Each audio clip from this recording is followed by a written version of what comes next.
Hello guys, আসসালামু আলাইকুম। আশা করি আপনারা সবাই ভালো আছেন, সুস্থ আছেন, সুন্দর আছেন। আমি আবার আপনাদের মাঝে উপস্থিত হয়েছি ছোট্ট একটা গল্প করার জন্য। আর তা হলো শিশু নির্যাতন। আপনি আজকে একটা কত বড় পোস্টে চাকরি করেন, কিন্তু শিশুটাকে কেন নির্যাতন করেছেন?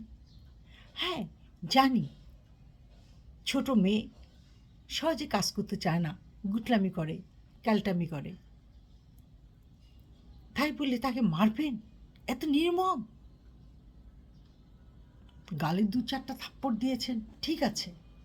খুন্তা দিয়ে পুড়িয়েছেন, লাঠি দিয়ে পিটিয়েছেন, চোখের মাংস তুলে নিয়েছেন, গালের চুল কেটে দিয়েছেন। কি অপরাধ তার? এমন কি কঠিন অপরাধ করেছে যার শাস্তি তাকে এভাবেই পেতে হলো?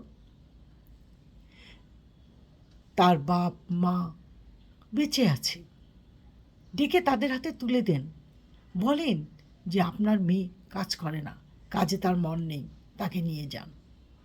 তাহলে তো ঝামেলা শেষ হয়ে যেত। কিন্তু তা না করে তার উপর দিনের পর দিন যে নির্মম অত্যাচার করা হয়েছে, সে যদি মরে যেত তাহলে কি হতো ভেবে দেখেছেন? এই নিষ্ঠুরতা কোথায় যেয়ে দাঁড়াবে? প্রতিনিয়ত শিশু নির্যাতন চলছে আমাদের দেশে। এত শাস্তি, এত কিছুর পরও কারো কোনো টনক নড়ে না। সে তাদের মতন মেরেই যায়। এক মহিলাকে দেখেছিলাম, বাচ্চাটাকে এত বার মেরেছিল, পান্তা ভাত খেতে দিত। খাটের নিচে পা ভেঙে খাটের নিচে লুকিয়ে রেখেছিল।